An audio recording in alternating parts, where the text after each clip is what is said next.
नमस्कार मित्रों। महाभारत एक ऐसा महाग्रंथ जिसमें न केवल भीषण युद्ध और महान योद्धाओं की गाथाएं मिलती हैं, बल्कि ऐसी अद्भुत महिलाओं की कहानियां भी दर्ज हैं जिनकी शक्ति और धैर्य योद्धाओं से भी कहीं आगे था। इन महिलाओं ने अपने साहस, त्याग, बुद्धिमत्ता और धर्मपालन से इतिहास की धारा बदल दी। आज के इस वीडियो में हम जानेंगे महाभारत की उन वीरांगनाओं की कहानियां जिनकी ताकत ने पूरे महाभारत की दिशा तय की।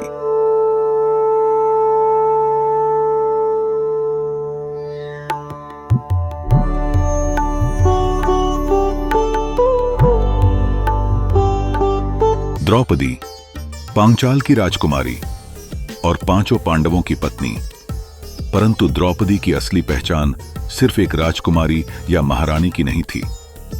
उनकी पहचान थी अडिग साहस की और सत्य की आवाज की। महाभारत की वह घटना जिसे आज भी इतिहास का सबसे बड़ा प्रश्न माना जाता है, हस्तिनापुर की सभा।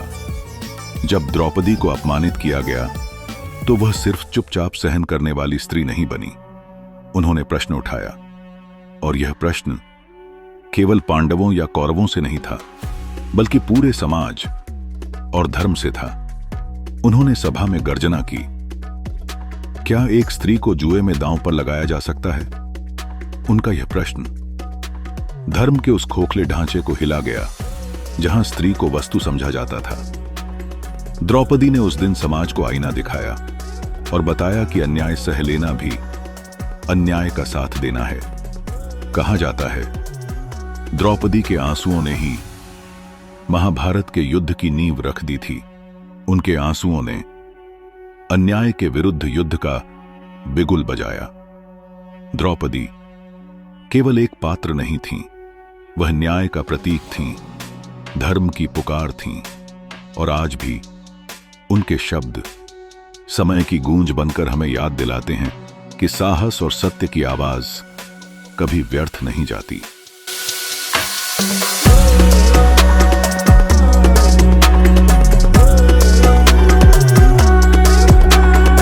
पांडवों की माता कुंती एक ऐसी स्त्री जिनका जीवन त्याग, नीति और धैर्य का अद्वितीय उदाहरण था। कुंती का जन्म एक साधारण राजकुमारी के रूप में हुआ था, लेकिन बचपन में ही उन्हें महर्षि दुर्वासा से एक वरदान मिला, जिससे वे किसी भी देवता को आह्वान कर संतान प्राप्त कर सकती थीं। यौवनावस्था में अनजाने में इस वरदान का प्रयोग कर उन्होंने सूर्यदेव को बुला लिया, और तभी उन्हें कर्ण के रूप में एक तेजस्वी पुत्र की प्राप्ति हुई। परंतु समाज की मर्यादाओं के कारण उन्हें उस बालक को जन्म के तुरंत बाद नदी में प्रवाहित करना पड़ा। यह त्याग उनके हृदय की सबसे बड़ी पीड़ा बनकर जीवन भर उनके साथ रहा। विवाह के बाद जब वे पांडवों की माता बनी, तब उन्होंने अपने पुत्रों को सदैव धर्म, सत्य और न्याय के मार्ग पर चलने की प्रेरणा दी। चाहे वनवास का कठिन समय रहा हो या दरबार में द्रौपदी का अपमान, कुंती ने हमेशा अपने पुत्रों को धैर्य और नीति का पाठ पढ़ाया। महाभारत का युद्ध आरंभ होने से ठीक पहले कुंती ने एक ऐसा निर्णय लिया जिसने इतिहास की धारा को ही बदल दिया। उन्होंने कर्ण से जाकर कहा, तुम मेरे ज्येष्ठ पुत्र हो, पांडव और कौरव दोनों से तुम्हारा गहरा संबंध है। युद्ध में तुम्हें अपने भाइयों से ही लड़ना पड़ेगा। यह रहस्य सुनकर कर्ण धर्म संकट में पड़ गए। कुंती ने उनसे वचन लिया कि वे युद्ध में अर्जुन के अतिरिक्त किसी अन्य पांडव को नहीं मारेंगे। इस प्रकार एक मां होकर भी उन्होंने अपनी संतानों के बीच धर्म और न्याय की रक्षा को प्राथमिकता दी। कुंती का धैर्य, उनका त्याग और उनकी दूरदर्शिता किसी भी महान योद्धा की शक्ति से कम नहीं था। वह एक ऐसी माता थीं जिनके निर्णयों ने महाभारत जैसे महान ग्रंथ की दिशा और परिणाम दोनों तय किए। इसलिए आज भी कुंती को स्मरण किया जाता है, एक मां के रूप में, एक त्यागमयी स्त्री के रूप में और नीति तथा धर्म की प्रतिमूर्ति के रूप में।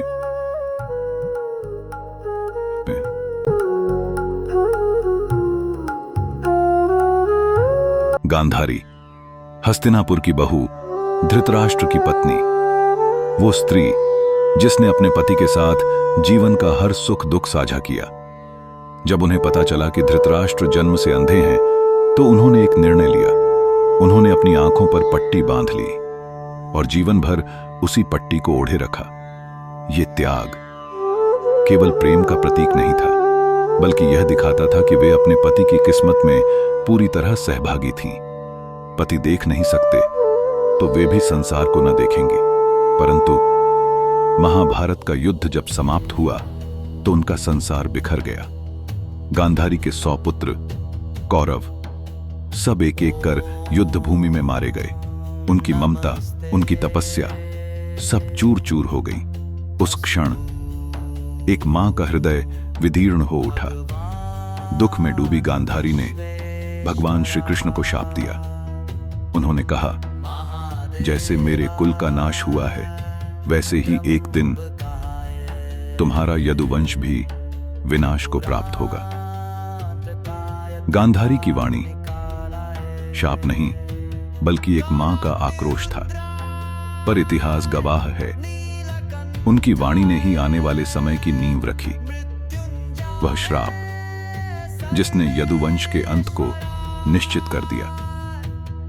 गांधारी त्याग, पीड़ा और मातृत्व की वो प्रतिमा है जिनकी आंखों पर पट्टी बंधी रही, पर जिनका हृदय सदा संसार को देखता रहा।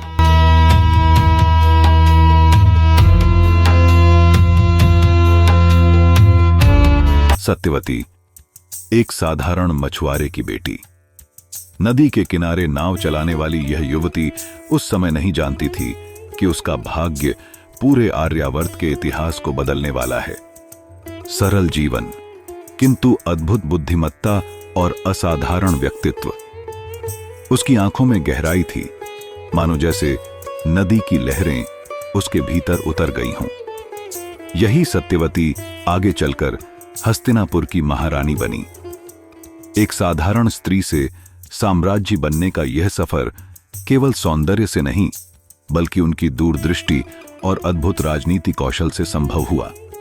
उन्होंने उस समय की सत्ता को यह दिखाया कि शक्ति केवल राजवंश या पुरुषों तक सीमित नहीं है, बल्कि एक स्त्री भी भविष्य की दिशा बदल सकती है। सत्यवती ने वंश परंपरा को आगे बढ़ाने के लिए व्यास ऋषि को बुलवाया। वहीं से महाभारत की कथा की नींव रखी गई। उनका यह निर्णय केवल परिवार बचाने का प्रयास नहीं था, बल्कि यह सुनिश्चित करना था कि हस्तिनापुर का वंश आगे बढ़े और साम्राज्य स्थिर रहे। आज जब हम महाभारत की गाथा सुनते हैं तो अक्सर युद्ध, राजनीति और पुरुष नायकों की चर्चा होती है, लेकिन इसके पीछे एक स्त्री की दूरदृष्टि, संघर्ष और अदम्य इच्छा शक्ति छुपी है। वही स्त्री है सत्यवती। वो साबित करती हैं कि सत्ता और राजनीति केवल पुरुषों का क्षेत्र नहीं। यदि बुद्धि, संकल्प और दूरदृष्टि हो तो एक साधारण मछुआरे की बेटी भी इतिहास की धारा को मोड़ सकती है। सत्यवती केवल हस्तिनापुर की महारानी नहीं थीं, बल्कि वह उस युग की स्त्री शक्ति का प्रतीक थीं, जिन्होंने आने वाली पीढ़ियों को यह सिखाया कि भाग्य बदलने की शक्ति इंसान के भीतर होती है, जन्म या कुल में नहीं।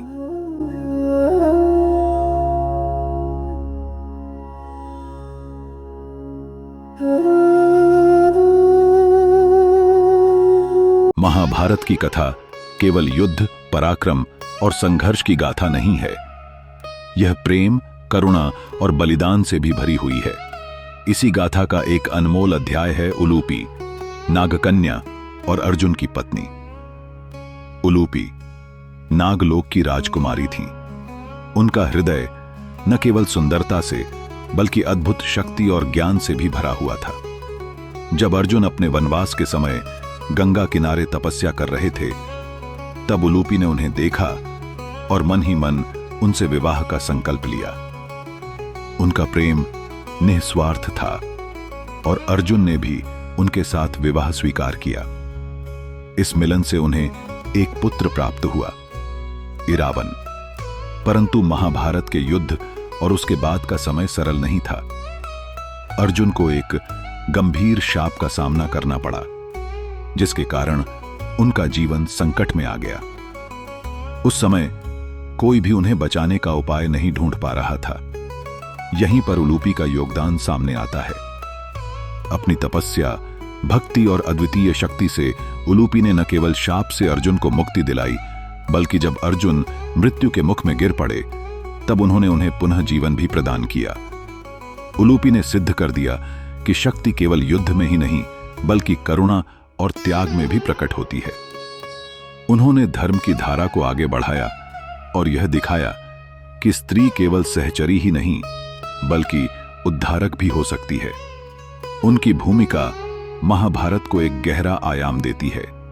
यह कथा केवल कुरुक्षेत्र की रणभूमि पर तलवारों और बाणों से लड़े गए संघर्ष की गाथा नहीं है, बल्कि इसमें प्रेम, समर्पण और बलिदान की भी अद्भुत धारा प्रवाहित होती है। उलूपी हमें यह संदेश देती हैं कि सच्चा प्रेम वही है जो जीवन बचाए, धर्म की रक्षा करे और त्याग की मिसाल बने। और यही कारण है कि महाभारत के विशाल सागर में उलूपी की कहानी एक उज्जवल दीपक की तरह अमर हो गई है।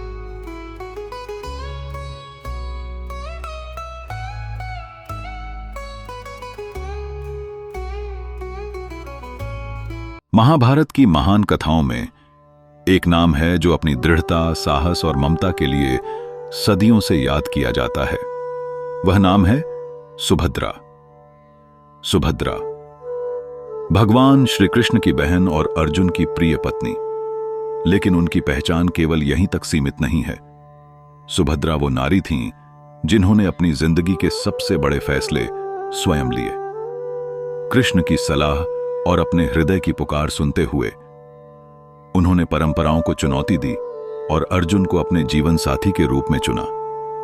यह निर्णय उस युग के लिए असाधारण था, क्योंकि तब स्त्रियों के पास चुनने का अधिकार नहीं होता था। पर सुभद्रा ने यह साबित किया कि साहस केवल रणभूमि में ही नहीं बल्कि जीवन के निर्णयों में भी दिखाना पड़ता है।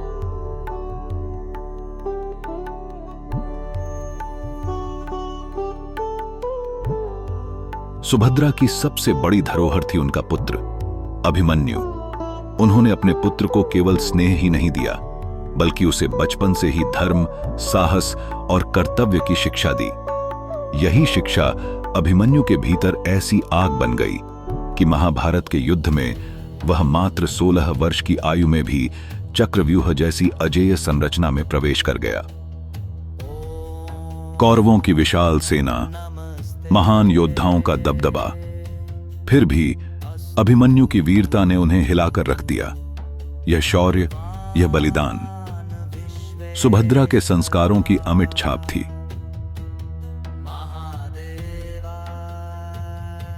आज भी जब महाभारत की गाथा सुनाई जाती है तो अभिमन्यु का साहस और सुभद्रा का मातृत्व दोनों साथ साथ याद किए जाते हैं, क्योंकि सुभद्रा ने केवल एक पुत्र को जन्म नहीं दिया बल्कि एक महान वीर को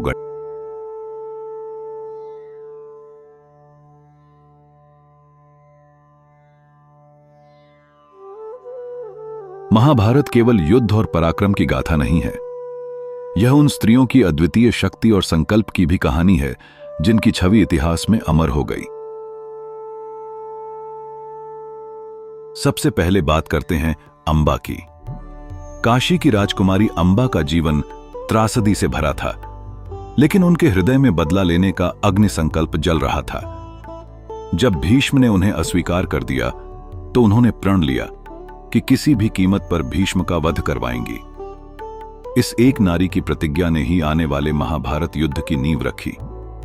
कठोर तप और त्याग के बाद अंबा ने शिखंडी के रूप में पुनर्जन्म लिया और वही शिखंडी कुरुक्षेत्र में भीष्म की पराजय का कारण बने। अंबा ने सिद्ध कर दिया कि स्त्री के संकल्प को कोई भी शक्ति रोक नहीं सकती।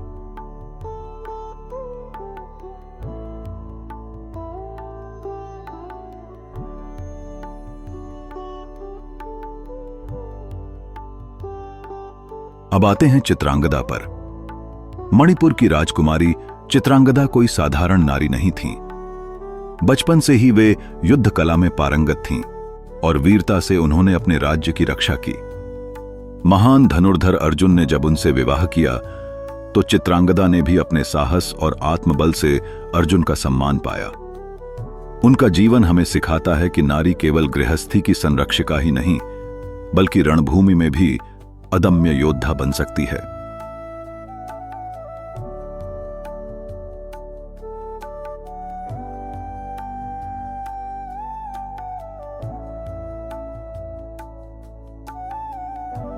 और अब बात करते हैं सावित्री की। भारतीय इतिहास में साहस और पतिव्रता का सबसे चमकदार उदाहरण। जब यमराज स्वयं उनके पति सत्यवान का प्राण हरने आए, तब सावित्री ने बुद्धि, दृढ़ता और संवाद की शक्ति से मृत्यु के देवता तक को पराजित कर दिया। उनकी तपस्या, उनका प्रेम और उनका अडिग संकल्प इतना प्रबल था कि यमराज को हार माननी पड़ी और सत्यवान को जीवन दान देना पड़ा। इन तीनों स्त्रियों, अंबा, चित्रांगदा और सावित्री, ने यह सिद्ध कर दिया कि नारी केवल कोमलता और करुणा की प्रतिमूर्ति नहीं है, बल्कि जब समय आता है तो वह संकल्प, साहस और अजेय शक्ति का रूप भी बन सकती है। महाभारत की कथा में इन स्त्रियों की भूमिका हमें यह संदेश देती है कि स्त्री ही जीवन की सृष्टि है, स्त्री ही प्रेरणा है और स्त्री ही वह शक्ति है जो असंभव को संभव कर सकती है।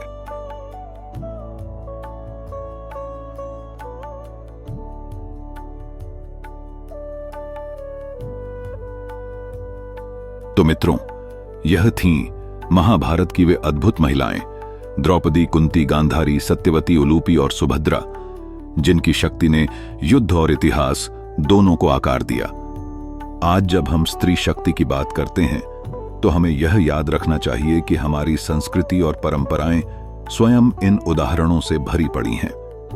महाभारत केवल पुरुष योद्धाओं की कथा नहीं है, यह स्त्री शक्ति का भी महाग्रंथ है।